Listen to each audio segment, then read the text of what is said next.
ఆగి దేవుడు చెప్పిన సమయంలో యేసు కదిలాడు. అప్పటికి లాజరు చనిపోయాడు. చనిపోయిన వాణ్ణి 4 రోజులు అయిన తర్వాత తిరిగి లేపి గొప్ప మహిమ పొందాడు. ఈరోజు మిమ్మల్ని అడుగుతున్నా, ఏ విషయంలోనైనా సరే తొందరపడుతున్నారా, దడపడుతున్నారా? జాగ్రత్త, ముఖం పగిలిద్ది. తొందరపడవాకండి, కొంచెం నిదానించండి. దేవుని ఆలోచనలను గుర్తుపట్టి దేవుడు చెప్పిన ప్రకారం కదలండి. సంయమనం పాటించండి. ఈ 3 ఎరిగి ఉండినట్లు జాగ్రత్త పడి. నంబర్ 1, ఆయన జ్ఞానవంతుడని, శక్తివంతుడని, పరిశుద్ధుడని, నీతిమంతుడని, సత్యవంతుడని, బలవంతుడని, ప్రేమ కలిగిన వాడని ఎరిగి ఉన్నావు. మంచిది. ఇంకా తెలుసుకో ఆయన గురించి. ఆయనను బాగుగా ఎరుగు. 2వది, ఆయన స్వరముని గుర్తుపట్టడం సాధన చేయి. ఆయన స్వరముని ఎరుగు. 3వది, ఆయన కాలముని ఎరుగు. ఏ కాలంలో నిన్ను దేవుడు త్వరపెడుతున్నాడో అది కాదు. ఇప్పుడు విజయవాడ పరిచర్య ఉంది, పోయి హడావుడి చేయొచ్చు. నేను చేయలే, కావాలని ఆగా నేను. కొంతమంది ఫోను, ఎందుకన్నా విజయవాడ ఆపారు, ఎందుకని విజయవాడ పెట్టొచ్చు కదా, విజయవాడ పెట్టొచ్చు కదా అని. ఓకే, తప్పకుండా. మీ తపన అనిగిద్ది, నా తపన కూడా అనిగిద్ది. ఇప్పుడు కాదు, ఆయన సమయం వచ్చినప్పుడు. మరి అజయ్ని సిద్ధపరిచి, ఆవును సిద్ధపరిచి ముందు ఒక రాయి వేశాను. అక్కడ స్పందన చూపించాడు దేవుడు. ఓకే, ఇప్పుడు ఇక నెక్స్ట్ వెళ్ళేటప్పుడు అలా కాదు, ఓ పద్ధతి ప్రకారం వెళ్ళాలి. అందుకని ఆగాను. ఆగి నేను నేను చేసేది నేను చేస్తున్నాను. దేవుని కార్యం నా సెర్చింగ్లో నేనున్నా, నా ప్రయత్నంలో నేనున్నాను. ఇదే ఒక చోటే కదా, ఎక్కడైనా, ఏ ఊరైనా, ఏ ప్రాంతమైనా, ఎప్పుడైనా దేవుడు కదిలిందాకా ఆగుతా. దేవుడు చెల్బెట అంటే అప్పుడు ముందుకెళ్తా. అలా వెళ్ళటం వల్ల ఎన్నో పొందుకున్నా నేను. అన్నీ ఏదో తపనగా పరిగెత్తి మొహాలు పగలగొట్టుకునే అనుభవాలు కూడా ఉన్నాయి.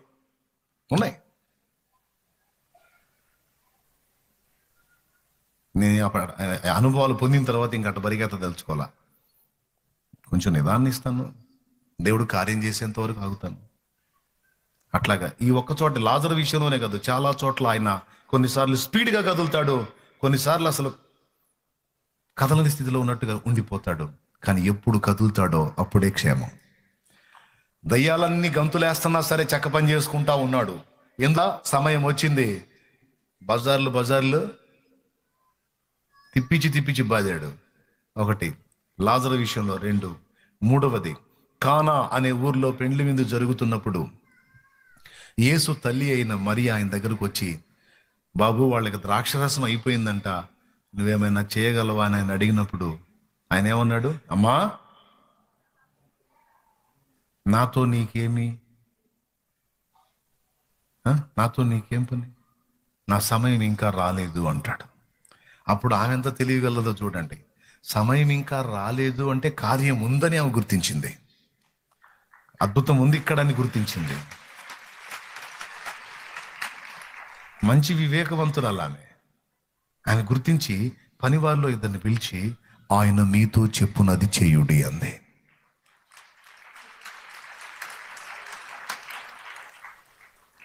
మీరు పోయి ఆయన అడగండి అని చెప్పలా, త్వర పెట్టండి అని చెప్పలా, ఆయన కదిలించండి అని చెప్పలా, ఆయన అడగండి అని చెప్పలా, హడావుడి చెయ్యండి అని చెప్పలా.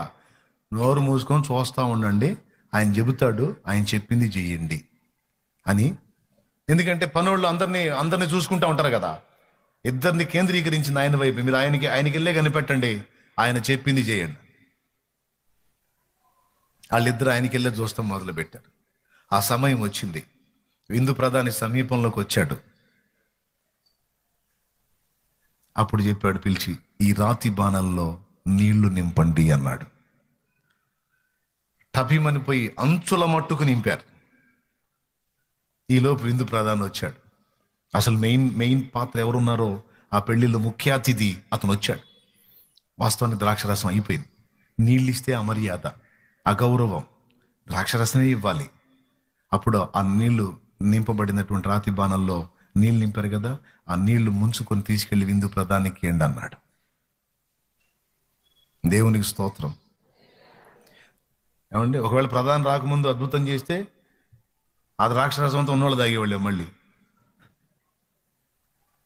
విందు ప్రధాని దగ్గరికి తీసుకెళ్ళి అది ఇచ్చినప్పుడు, అతని చేతుల్లోకి అది వెళ్ళినప్పుడు మధురమైన ద్రాక్షరసం మారింది.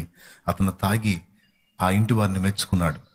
జనులు ద్రాక్షరసం ఇచ్చే ఆతిథ్యం ఎలా ఉంటుందంటే, ముందు మంచిది ఇస్తారు, జనులు మత్తుగా ఉన్నప్పుడు జబ్బు రసం ఇస్తారు. మీరైతే ఇది వరకు అంటే ఇప్పటిదాకా మంచి రసమునే ఉంచారు, నిజంగా నన్ను ఎంత ప్రేమించారు, ఎంత గౌరవించారు, నా కోసం కొట్టితే. అక్కడ అద్భుతం జరిగింది. అతనికి ఇచ్చింది నీళ్లు, కానీ ప్రభు చేసిన అద్భుతం ద్వారా అవి అయిన ద్రాక్ష రసం. ఎప్పుడు కదిలాడు? మరియమ్మ అడిగినప్పుడా? కాదు. ఆయన సమయములో. దేవుని సమయమును కూడా గుర్తుపట్టాలి. కొంతమందికి కొన్ని విషయాల్లో తపన, ఎప్పుడయ్యా ఎప్పుడయ్యా ఎప్పుడయ్యా ఎప్పుడయ్యా, అమ్మాయి పెళ్ళి ఎప్పుడు, అబ్బాయి పెళ్ళి ఎప్పుడు, నాకు పిల్లలు ఎప్పుడు. మొన్న ఒక జంట వచ్చారు నా దగ్గరికి, పెళ్ళే 6 నెలలు, ఇంకా పిల్లలు పుట్టలేదు అనుకుంటూ వచ్చారు. వాళ్ళని ఏం చేయాలా? విచిత్రమైన కేసులన్నీ నాకే తగులుతుంటే నాకు అర్థం కాదు. దేవునికి స్తోత్రం కలుగునుగా. ఇదే చెబుతుంది, దేవుని కాలమును ఎరుగుట అనేది కూడా ఒక కీలకమైన విషయం. ఈ మూడింటిని మీరు సాధన చేయండి, దేవునితో అనుబంధాన్ని ఏర్పరచుకోండి.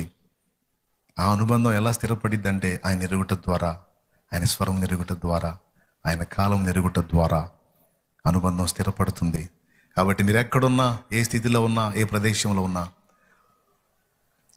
ఆయనతో అనుబంధాన్ని కొనసాగించండి. కృప మనందరికీ తోడై ఉండునుగాక.